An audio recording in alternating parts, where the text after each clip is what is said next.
하나님 말씀 봅니다. 시편 43편 1절로 5절입니다.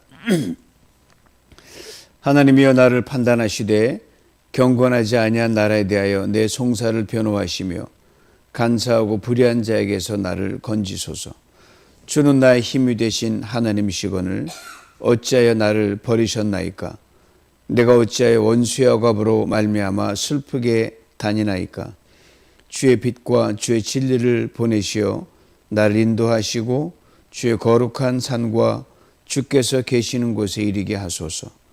그런즉 내가 하나님의 제단에 나아가 나의 큰 기쁨의 하나님께 이르리이다.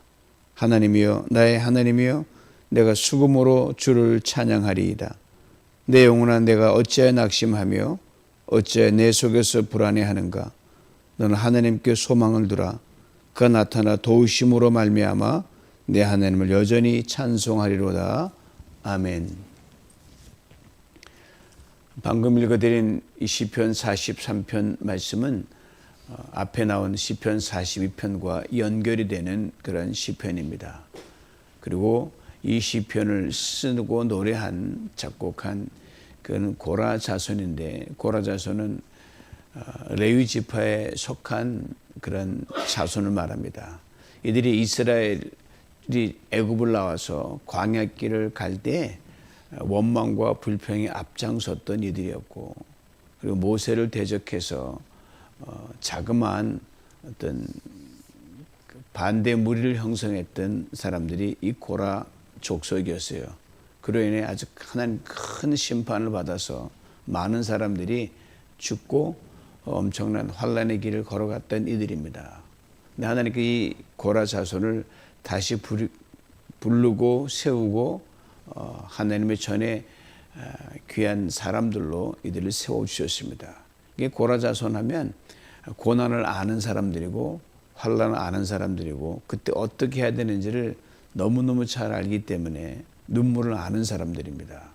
그리고 하나님께 불순종하여 야단도 많이 맞았고 징계를 받았던 민족이기에 다른 사람의 환난과 고난을 남의 일처럼 여기지 않고 우리 조상이 그랬다, 우리 부모 세대가 그랬다, 이걸 뼈저리게 아는, 아픔을 아는 사람들이 쓴 노래와 고백입니다.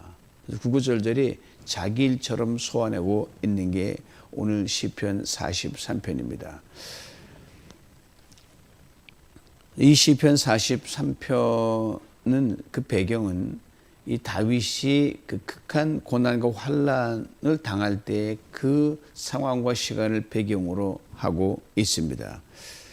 1절을 먼저 보면 이렇게 되어 있습니다. 경건치 아니한 나라에 대하여 내 송사를 변호하시며 간사하고 불의한 자에게서 나를 건지소서. 이 다윗 절박하고 이 고난과 환란의 상황이 뭐냐 하면요, 이 다윗의 아들 압살롬의 반역 때문에 다윗이 극한 코너에 몰린 그런 상황이었습니다. 그러니까 다윗 그 압살롬 아들의 반역으로 온 이스라엘이 자기에게 등을 돌리는 참으로 어처구니없는 일이 발생을 합니다. 그러면 거기 경건치 아니하다는 말은요, 압살롬을 따른 이스라엘을 의미합니다. 다른 외세의 어떤 다른 적군이 아니라, 다윗에게도 물론 정말 충신이 많았죠. 그러나 수적으로는 이 다윗의 압살롬의 군대와 온 민족이 들고 일어난 이 쿠데타에 비하면 수적으로 절대 열세했습니다. 없는 거나 다름이 없었어요. 그래서 너무 급박하고 너무 절박하니까 마치 다윗이 혼자 그 많은 수의 반란군과 대치하고 있고 싸워야 되는 그런 절박한 상황을 지금 노래하고 있습니다. 인간적인 과제, 승산이 없는 전쟁이었습니다. 그냥 지고 밀려나가서 왕위를 그 아들 압살롬에게 물려줘야 하는 그런 절대절명의 위기에 처해 있었습니다. 그러므로 불의한 자는 압살롬을 말하고요, 압살롬이 당시에 엄청나게 기세등등했다는 우리는 짐작할 수 있습니다. 근데 2절을 보니까 좀 의아스러운 대목이 있습니다. 왜냐하면 하나님께 자신의 상황을 변호해 달라고 하면서 동시에 시인은 하나님에 대해 이렇게 고백하고 있기 때문입니다. 주는 나의 힘이 되신 하나님이시거늘 어찌하여 나를 버리셨나이까? 이미 자기를 버린 하나님이라면 그 하나님께 기도해도 소용이 없는 거 아니겠어요? 그리고 하나님이 자기를 버렸다는 것을 시인은 이어서 이렇게 애절하게 말하고 있습니다. 내가 어찌하여 원수의 억압으로 말미암아 슬프게 다닙니까? 실제로 다윗이 이 압살롬을 반역하고 이 왕궁으로 쳐들어올 때 이 소식을 침상에서 들었거든요. 뭐 잤는지 뭔지 했는데 왕이시여 반란군이 아들 압살롬이 반란군이 있고 쳐들어옵니다.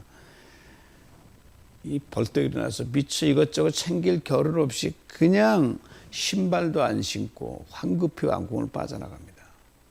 이때 상황을 사무엘하 15장 30절에 이렇게 증거합니다.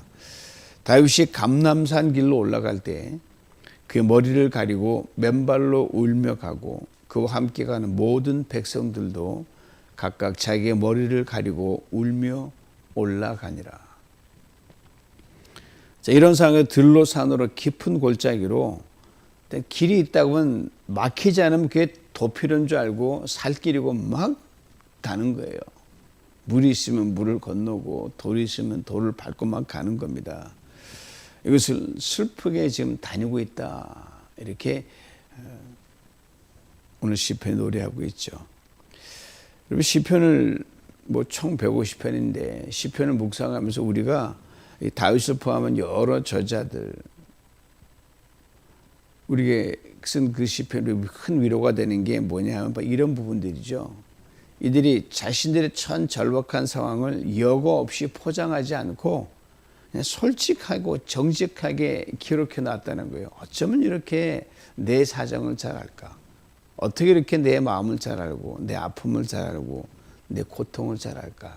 그렇게 읽을 때마다 무릎을 탁 칠 정도로 공감하는 대목이 아주 많기 때문에 그렇습니다. 분명 감추고 싶은 것들이 왜 없었겠어요? 하나님과 사람 앞에 오가는 모든 세대에서 다 훤히 들여다보도록 다 드러내고 있습니다. 죄도 그대로 적어놓고요. 허물도 원망과 불평도 속상과 원통함도 낱낱이 남겨 다 토해내고 있는 게 바로 시편이에요. 사실 압살롬의 이 반역은 연결고리가 있거든요.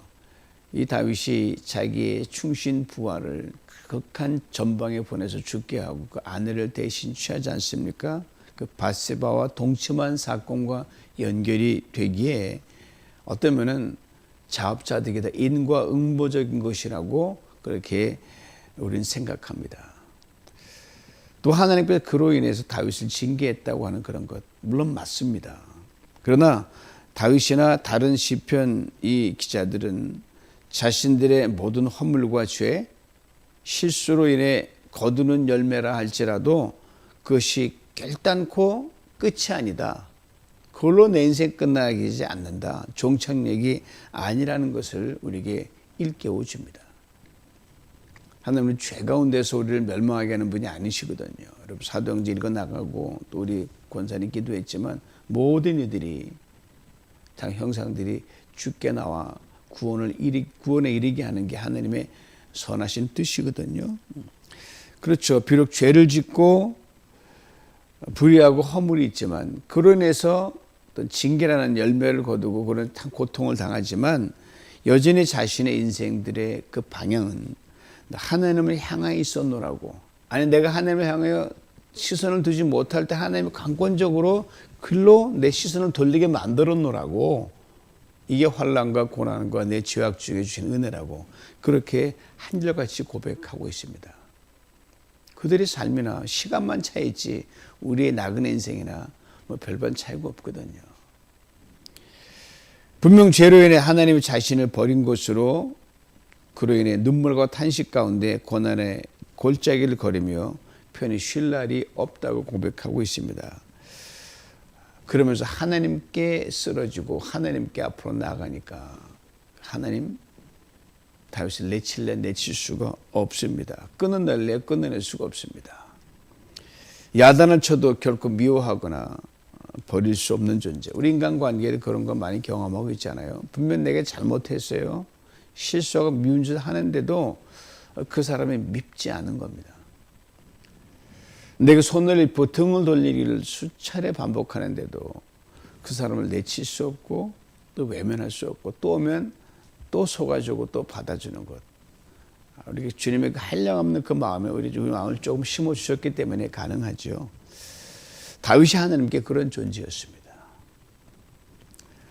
혹 사람은 언젠가는 끈을 놓을 수밖에 없지만 우리 하나님은 그렇지 않습니다. 이것이 우리 모두에게 중요합니다. 우리가 뭘 하든 어떤 잘못과 죄를 범하든 어떤 고난에 있든 하나님이 우리를 결단코 떠나지 않으신다는 것, 우리를 버리지 않으신다는 것. 그러게 우리가 그런 순간에 환난을 통과하는 적극적으로 주도적으로 우리의 영과 온 삶의 버튼을 눌러서 하나님을 향하여 열려 있도록 하는 것이 무엇보다 중요합니다. 고난과 환난 당할 때는 우리에게 모든 필요한 모든 것들이 나를 구원해 주지 못하거든요. 그렇죠. 여러분 잘못해서 엄마에게 혼이 나는 아이들, 야단마저도 막 매가 무서워 도망가는 아이가 있는가 하면 어떤 아이는 그냥 야단을 맞아도 매를 맞아도 그냥 엄마 치마폭에 달려와서 엄마 잘못했어요. 그러면 그냥 안기는 그런 자녀가 있잖아요. 다윗이 바로 그랬어요. 이 절체절명의 쿠데타 위기 속에서 다윗이 하나님을 향한 정신줄만큼은 결코 놓지 않았습니다. 바로 3절이 그것을 아주 분명하게 밝혀줍니다. 주의 빛과 주의 진리를 보내시어 나를 인도하시고 주의 거룩한 산과 주께서 계시는 곳에 이르게 하옵소서. 주의 빛과 진리를 보내시어 인도해 달라고 했습니다. 지금 몹시도 어두운 상황입니다. 마음도 생각도 어둡습니다. 죄와 허물은 우리의 총명을 어둡게 합니다. 삶도 어둡습니다. 형편도 관계도 되어지는 모든 일들이 어둠이 짙게 들여오져 있습니다. 남들은 다 환한 날씨라고 해도 내게는 캄캄합니다. 캄캄한 밤은 더 캄캄하겠죠. 하늘에 멀리 앉아 하나님 앞에 허물이 있고 참으로 죄 어리 얼굴에 들여오는 그런 자가 받는 그런 어두운 그런 삶의 모습이죠. 여러분 어두우면 모든 것이 제한됩니다. 시야도 하는 일도 판단도. 그리고 그리스도인들은 아무리 없더라도 이 3대의 기본적인 우리의 꼭 필수적인 우리의 가져야 할 무기들 기도와 말씀과 찬양이 식어지지 않도록 우리는 하여튼 진짜 우리는 목숨을 걸어야 됩니다. 그 식어지면 내 삶이 어둡구나 이렇게 판단하시면 돼요. 주의 거룩한 산과 주께서 계시는 곳에 이르게 하소서. 피난처 하나님께밖에 없잖아요. 찬송가에도 있죠. 세상에 나를 못 위로해 주나 오늘 앞에 찬송 불렀잖아요. 거기서 평안히 쉬리로다. 주님도 친히 말씀하셔서 수고하고 무거운 짐진 자다 다 내게로 와라. 내가 너희를 편히 쉬게 하리라. 그리고 어거스틴은 오래전 이렇게 우리에게 말해줬죠. 내가 주님 품에 안기기까지는 편한 날이 한 번도 없었습니다. 오늘 시인은 철저히 성전 중심의 사람이었고요.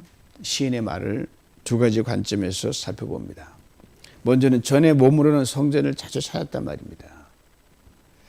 근데 이처럼 쫓기고 도망가는 신세가 보니 성전을 찾을 겨를이 없어요. 가다가 죽으니까 그냥 골짜기 들판에서 그냥 쓰러지는 곳이고 잠자는 거예요. 그냥 거기서 자그마한 노래를 읊조리고 기도하는 것이 바로 그것이 성전인 거예요. 그러니까 하나님 전에 편안히 예배드릴 때 그때가 얼마나 귀했는지를 이 시인은 노래합니다. 그것이 결코 당하는 것이 아니었고 하나님께서 내게 베푼 은총과 축복이었다는 것을 다시금 여기 담아놓죠. 이에 대해 앞편 시편 42편 4절은 이렇게 고백을 했습니다. 내가 전에 성의를 지키는 무리와 동행하여 기쁨과 감사의 소리를 내며 그들을 하나님의 집으로 인도하였더니 이제 이 일을 기억하고 내 마음이 상하는도다. 그렇죠? 전에 드렸던 그 예배를 드리지 못하니까 그것만 생각해도 속이 상하고 마음이 아프고 괴롭다는 거죠. 그 다음은 전에 성전에 있을 때 나의 예배드림과 나의 기도와 나의 찬송, 말씀을 내는 열정이 있었거든요. 근데 이게 고난 중에 떨어져 있다 보니까 그때 더 잘 예배드리고 더 힘껏 찬송 부리고 더 간절히 기도할 걸, 이런 아쉬움이 많이 남더라는 거죠. 이게 환난과 고난을 우리에게 주는 리플렉션이죠. 더 열심히, 더 간절히, 더 신령과 진정으로 하나님께 나아갔어야 되는데 그런 어떤 아쉬움이 많이 사무치는 그런 대목입니다. 그러게 3절은 소위 말하는 하나의 지난 시절을 되돌아보는 향수적 그런 회고가 담겨 있습니다. 그래, 그때 그 시절이 참 좋았지. 그때 더 잘할 걸. 그런 겁니다. 그래서 그 시절로 다시 돌아갈 수 있도록 도와달라고 시인이 간구하고 있는 겁니다. 시인이 여기서 멈췄더라면 결국 그의 삶에서 하나님을 새롭게 만나지 못할 것입니다. 원위치로 돌아가더라도 그 옛날에 그 수준에 머물렀을 텐데 시인이 여기서 한 발자국 앞서 나갑니다. 고난 중에 있으면 말은 누구나 이렇게 하잖아요. 형편이 지금보다 나아지면 교회 잘 나가겠습니다. 신앙생활 열심히 하겠습니다. 봉사도 헌신도 하나님 중심으로 살아가겠습니다. 라고 하는데 실제 다 상황이 끝나고 나면 안 될 때가 많은 게 저나 여러분이나 다 비슷비슷하거든요. 그러므로 이 고난 중에 회개와 돌이킴은 나의 형편과 처지와 관계없이 그 즉시 그 상태에서 할 수 있는 최선의 행동을 고난 중에 환난 중에 옮기는 그 자세가 굉장히 중요합니다. 시인이 바로 그렇게 했다는 거예요. 다윗이 그렇게 했다는 거예요. 응변적으로 보여줍니다. 4절이에요. 그런즉 내가 하나님의 제단에 나아가 나의 큰 기쁨에 하나님께 이르리이다. 하나님이여 나의 하나님이여 내가 수금으로 주를 찬양하리이다. 나의 큰 기쁨의 하나님이라는 건 이전 번역이 훨씬 잘 되어 있습니다. 나의 극락의 하나님이라고 최상급으로 표현해놓고 있기 때문입니다. 이미 들판에 골짜기에서 그 어두운 그런 그 광야길에서 그 마음이 이미 하나님 전에 가 있습니다. 생각도 가 있고요. 삶의 모습도 이미 가 있습니다. 그리고 하나님께 나아가 예배드리고 찬양하면 내 인생의 최고의 기쁨으로 알겠고 지금 여기서 내가 그렇게 합니다라고 고백하는 거예요. 내 극락의 하나님, 정말 번역을 잘 해놨죠. 예배보다 더 좋은 것 없습니다. 주께 찬양함보다, 주께 기도함보다, 주의 말씀 묵상함보다 더 좋은 것 없습니다. 이 말이에요. 시인의 자신의 고백 극치를 담아서 마음껏 찬양할 것이라고, 아마 그때 엄청나게 찬양을 불렀을 것이라고 보여요. 목숨 건 맹세고 그 현장에서 그렇게 부둥켜 안고 고백으로 나아가고 찬양했고 부르짖었습니다. 지금 환난 중에 고난 중에 그의 손에 악기를 잘 다뤘던 사람이 다윗이었거든요.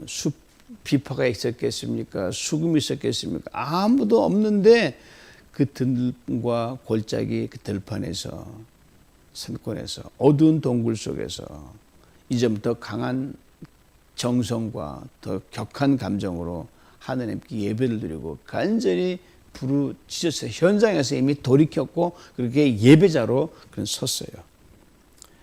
이것을 시편 42편, 43편이 연결된 이 두 편의 시편에서 여러 번 동일한 부분이 되풀이되는데 들어보세요.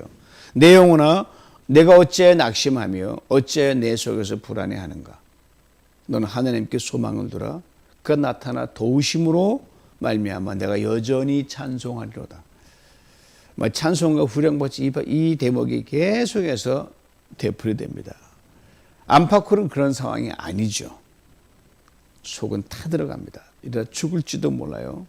걱정이 엄습하고 불안이 엄습합니다. 그러나 그 상황에서 찬양으로 거기서 이미 실천에 옮기고 있습니다. 내 극락의 하나님께 나아가겠습니다. 형편, 아주 형편이 없지만 왕의 채통의 말이 아니지만 여기서 하나님 당신을 최고로 부르고 나아가겠습니다. 사랑하는 성도들, 혹 지금 처한 상황이 도저히 그렇지 못하면 이때 내가 하나님을 최고로 찬양할 때다라고 찬양을 부르시면 됩니다. 혹 지금 처한 상황이 내가 정말 형편이 괜찮아져서 하나님을 최고의 존재로 높여드리는 그런 상황이라면 능동적으로 나의 극락의 하나님, 최고 기쁨의 하나님, 우리 신앙의 순도를 최고로 높여서 그렇게 나아갈 그런 시점, 어느 쪽이든 나 괜찮아요. 그러기 신앙은 전천후라고 그러잖아요. 비가 오나 눈이 오나 개이나 흐리나 똑같이 하나님을 더욱더 찬양하고 나가는 거예요. 기분 따라 하는 게 신앙이 아니거든요. 상황 따라 살이 이제 갈대같이 흔들리는 게 신앙이 아니다란 말입니다. 오늘 시편 인생의 극한 고난과 역경 속에서 신앙인이 어떻게 우리가 처신해야 되고 어떻게 하나 서야 될지를 분명히 보여주는 지침서나 똑같은 짧은 5절에 불과하지만 실제로가 어려운 이런 시인 같은 고난 속에 놓이게 되면 원망 불평이 자연스럽게 나와요. 평상시 조금은 어려우면 그런데 정말 어려우면 더 그렇지 않겠습니까? 그런 상황에 놓이는 것이 누구에게 다가오는데 그때 우리 마음을 잘 추스리고 신앙인은 달리 행동하고 달리 고백하고 달리 서야 된다는 오늘 시편을 일깨워 줍니다. 그래서 유턴하는 그 상황에서 더 찬송을 불러라. 그 상황에서 더 격한 예배의 감격을 드리 말이죠. 4절 5절을 우리 모두의 고백으로 담아 제가 대신 선포합니다. 그런즉 내가 하나님의 단에 나아가 내 극락의 하나님께 이르리이다. 하나님이 나의 하나님이 내가 수금으로 주를 찬양하리이다. 내 영혼아 내가 어찌하여 낙심하며 어찌하여 내 속에서 불안해하는가? 너는 하나님께 소망을 두라. 그가 나타나 도우심으로 말미암아 내 하나님을 여전히 찬송하리로다. 이 다윗과 똑같은 상황은 아니지만 인생 살다 보면 크고 작은 어려움과 내가 잘못했어도 그런 거 당할 수도 있고 그렇지 않은 경우에도 곤란과 환난이 다가올 때 내가 어떻게 설 것인가. 우리 하나님은 신실하십니다. 고난 중에도 죄악 중에도 평안 중에도 변함없이 우리를 찾아오실 그 하나님, 우리도 전천으로 우리 하나님께 나아가 이 오늘 시편처럼 내가 극락의 하나님께 오늘도 나아가 고난 중에도 평안 중에도 나아가 하나님 얼굴을 배우리라. 그렇게 나아갈 때 하나님이 기이하게 역사하시고 큰 구원을 오늘도 베풀어 주실 줄 믿습니다. 이 은혜를 받아 누리는 복된 여러분과 제가 될 수 있기를 주님의 이름으로 축원합니다. 하나님 아버지 감사합니다. 인생 돌아보면 어렵고 힘든 고난의 시간들이 누구에게나 참 많이 있었고 힘든 시간이 다 있었던 것이 우리 인생, 나그네 인생입니다. 우리 아버지는 모두가 가는 고난의 길이라고 하지만 하느님 백성들인 우리들은 그 고난을 통과하는 우리의 자세가 믿음의 길이어야 되고 하나님 세상과는 달라야 되는 것임을 압니다. 같은 눈물을 흘리더라도 같은 어려움과 환난을 지나더라도 하나님 우리 그 속에 하나님을 새롭게 발견하며 새롭게 만나며 그 속에서 아버지 하나님 세상에 부르지 못한 노래를 부르며 전에 부르지 못한 기도를 드리며 찬양하는 가운데 그 환난과 고난의 어려운 그 자리가 아버지 하나님을 최고로 높여드리는 극락의 하늘과 나아가는 첩경이 되게 만들어주시고 우리 믿음의 선포와 고백을 통해 하나님 놀라운 구원과 평강을 이끄는 것을 보고 느끼는 우리의 삶 되게 하여 주시옵소서. 예수님의 이름으로 기도하옵나이다. 아멘.